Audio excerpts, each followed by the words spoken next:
My name is Daniel Johnson, and our research question for today is, how have human rights violations been legally carried out by the United States government?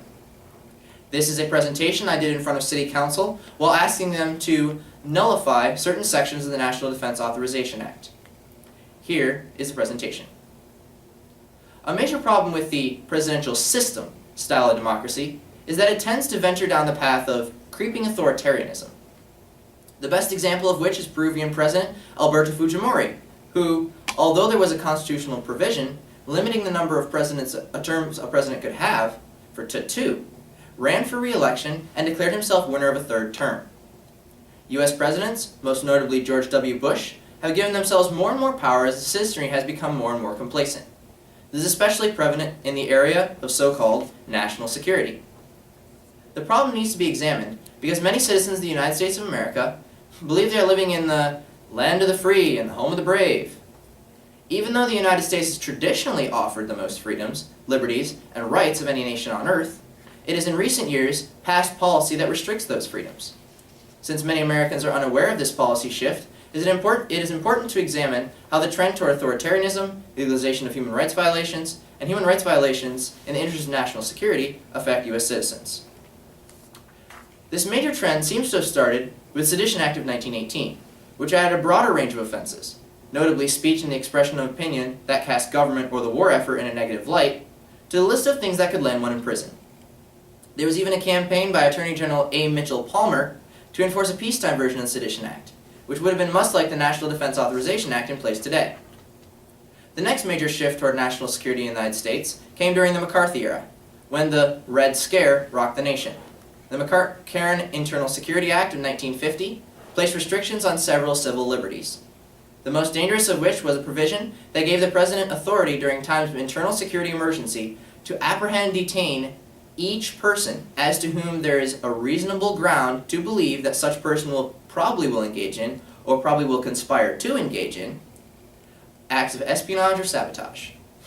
President Harry Truman vetoed the act, calling it a long step toward totalitarianism, but his veto was overridden by Congress. Neither of these two acts lasted for long, with the Sedition Act being repealed in 1920 and the potentially dangerous parts of the McCarran Act being repealed in 1971. However, the United States only experienced a brief break in the slide toward national security and authoritarianism. After the terrorist attacks of September 11, 2001, Congress almost unanimously passed the USA Patriot Act.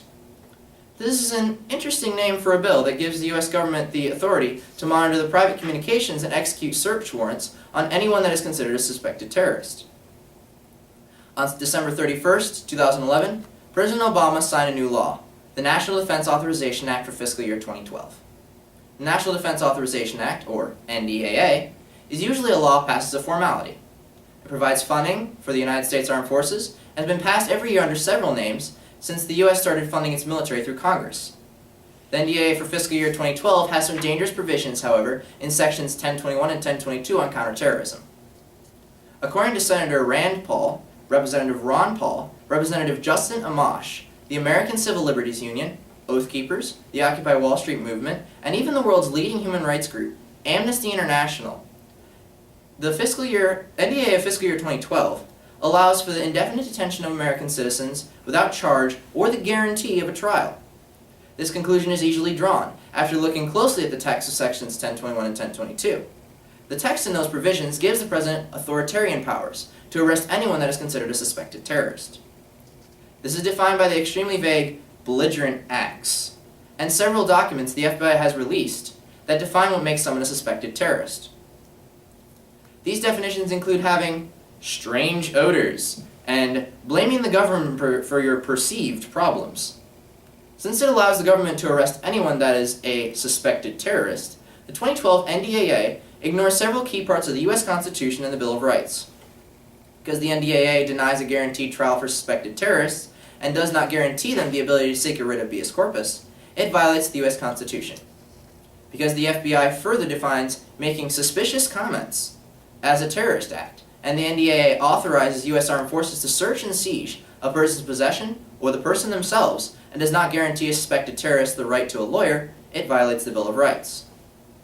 This seems like such an outrageous law that it would never take effect, as the authoritarian powers it grants to the president are very close to dictatorial. The president has the ability to control, if the president has the ability to control speech and arrest anyone, including American citizens, on just suspicion, that makes him as close to a popularly elected dictator as one can get. If only it were true that the NDAA and the laws that preceded it have never been enforced. During World War I, the United States arrested over 200 people under the Sedition Act. And although they were later pardoned by President Woodrow Wilson, there's only a taste of things to come. Shortly after the McCarran Act was passed in 1951, 23 leaders of the Communist Party were indicted, including Elizabeth Gurley Flynn, a founding member of the American Civil Liberties Union. Many were convicted on the basis of testimony that was later admitted to be false.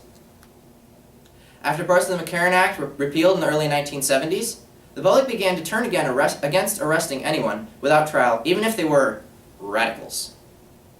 A period followed in which the government made few arrests, and no acts were passed that gave the government the ability to detain or deport anyone in the country.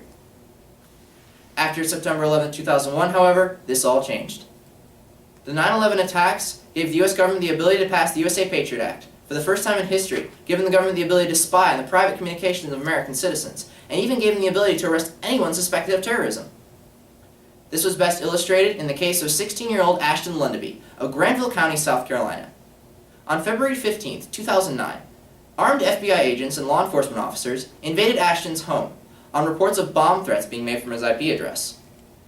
They searched the home for bomb-making materials and arrested Ashton for being a suspected terrorist.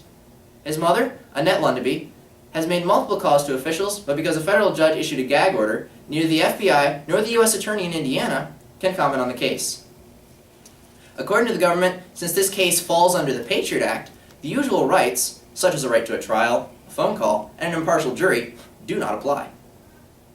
Although extremely terrifying, this is not the only case. The FBI falsely accused Oregon attorney Brandon Mayfield of orchestrating the March 2004 bombings in Madrid, Spain, and arrested him outside his law offices on May 6, 2004. According to a federal judge, the evidence was largely fabricated and concocted by the FBI and the Department of Justice. The U.S. government held Mayfield for 18 days and only reluctantly let him go when Spanish authorities proved them wrong. Now we have the NDAA. While the USA Patriot Act allowed for the arrest of American citizens for being a suspected terrorist, that person had to be tied to some terrorist act, such as the bomb threat in Ashton's case and the Madrid bombings in Mayfield's. In the NDAA, there is no such provision. You can be arrested for participating in a protest. You can even be arrested or your home raided for being a part of a suspected terrorist group. This is just what happened to a family in Lake Mary, Florida, on January 20th, 2012, this year. FBI agents stormed their home and took several computers and bags of evidence. According to the Wesh.com Channel 2 News in Orlando, the couple was home and no one was arrested. This is very suspicious because the unknown family in the news story has not been heard from since, and the article was published over a month ago. Their only crime was being a member of Sovereign Citizens, which is listed as a domestic terrorist organization by the FBI, even though the organization's official website stresses nonviolence. As we can see in these specific cases, and who knows how many undocumented ones, the NDAA is being enforced and affects all of us. Yet our government takes it one step farther. Since having the power to detain anyone and ignoring the Constitution entirely is not enough, the U.S. government believes it should have the power to assassinate American citizens. On September 30th, 2011, two CIA-led drones killed Anwar al-Awlaki, a U.S.-born head of al-Qaeda. Al-Awlaki was an American citizen. But even though he was the leader of a known terrorist organization, his assassination coupled with the NDAA sets a deadly precedent for future cases like this. When the government wants to accuse another American citizen of being a suspected terrorist, it now has a precedent to follow to forego the messy business of avoiding giving them a trial by outright assassinating them. This could happen in the U.S. the same way it happened to al-Awlaki, via a CIA drone strike. Our Congress passed a law to allow 30,000 unmanned drones to roam the U.S. skies by 2020. This legislation orders the FAA to expedite the process which authorizes the use of drones by federal, state, and local police and other agencies. This law, combined with the NDAA and the precedent set by the kill of al-Awlaki, makes for the deadly combinations of laws in U.S. history. All the pieces are in place, and to protect Americans, the U.S. government swears it must be able to assassinate and detain anyone around the world, whether an American citizen or not. We have taken a look at how the trend to authoritarianism, legalization of human rights violations, and restricted civil liberties in the interest of national security affect U.S. citizens. We have barreled through the effects of a U.S. slide to authoritarian government and observed the causes. We look at specific examples such as the case of Brandon Mayfield, which the U.S. government has enforced legislation such as the NDAA. Sedition Act, and U.S. Patriot Act. Finally, we discovered the implications of current legislation in the U.S. and the possible uses of the newest national security laws in U.S. Code. Throughout our study, we have found the general trends, legal enforcement of them, negatively affect the American populace.